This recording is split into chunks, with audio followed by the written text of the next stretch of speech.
అనుకున్నదొక్కటి అయినది ఒక్కటి బోల్తా కొట్టిందిలే బుల్బుల్ పిట్ట. హాయ్ గైస్, అల్లు అర్జున్ మధ్యంతర బెయిల్ క్యాన్సిల్ కాబోతుందా? అబద్ధాలు ఆడిన అల్లు అర్జున్ అన్ని బయటపెట్టిన మన తెలంగాణ సిపి సివి ఆనంద్ గారు.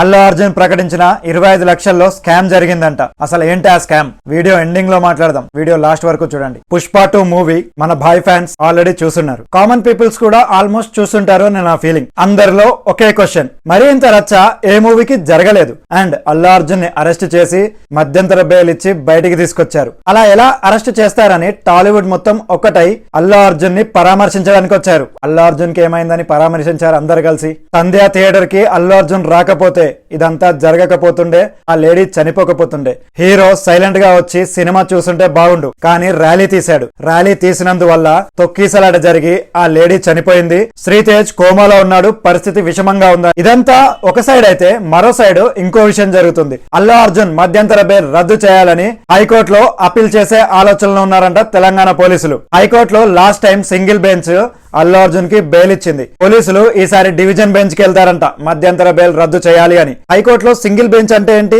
డివిజన్ బెంచ్ అంటే ఏంటో చెప్తా. సింగిల్ బెంచ్ అంటే సింగిల్ జడ్జి ఉంటారు. డివిజన్ బెంచ్ అంటే 2 లేదా 3 జడ్జెస్ ఉంటారు.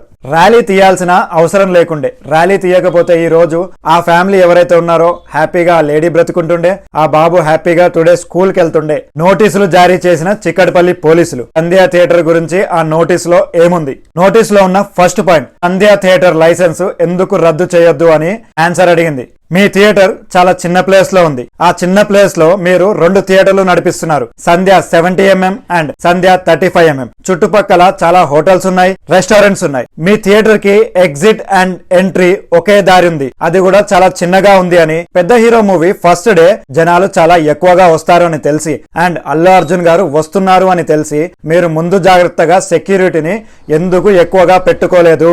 ఇచ్చిన నోటీసులకు 10 days లో ఆన్సర్ ఇవ్వాలి. ఒకవేళ ఆన్సర్ ఇవ్వకపోయినా, ఆన్సర్ సాటిస్ఫాక్షన్ గా లేకపోయినా చర్యలు తప్పవు అని వార్నింగ్ ఇచ్చారు. యూట్యూబ్ లో, ఇన్స్టాగ్రామ్ లో ఒక వీడియో వైరల్ అవుతుంది. ఆ వీడియోలో 25 లక్షలు ప్రకటించారు అల్లు అర్జున్ గారు అండ్ పుష్ప టీం. ఆ 25 లక్షల్లో ఒక స్కామ్ జరిగిందంట. ఆ స్కామ్ ఏంటంటే శ్రీతేజ్ తండ్రికి 10 లక్షలే ఇచ్చారని, ఆ మిగతా 15 లక్షలు నువ్వు మాకు వ్యతిరేకంగా అవుతావని ఆపామని అన్నారంట. అసలు యాక్చువల్ గా అది ఎంత నిజమో ఎంత అబద్ధమో ఆ తండ్రికే తెలియాలి అండ్ పుష్ప టీం కే తెలియాలి. కోమాలో ఉన్న శ్రీతేజ్ హెల్త్ కి సంబంధించిన ఖర్చు మొత్తము పుష్ప టీం భరిస్తుంది అని చెప్పారు. కానీ నిన్న మన హైదరాబాద్ సిపి సివి ఆనంద్ గారు శ్రీతేజ్ ఆరోగ్యానికి సంబంధించిన ఖర్చు మొత్తం తెలంగాణ గవర్నమెంట్ భరిస్తుంది అని క్లియర్ గా చెప్పారు. ఇప్పటికైతే అల్లు అర్జున్ కేసుకు సంబంధించిన అప్డేట్స్ ఇవి. ఫర్దర్ అప్డేట్స్ కోసం ప్లీజ్ ఛానల్ ని సబ్స్క్రైబ్ చేసి బెల్ ఐకాన్ ఆల్ లో పెట్టుకోండి. జై హింద్, జై భారత్.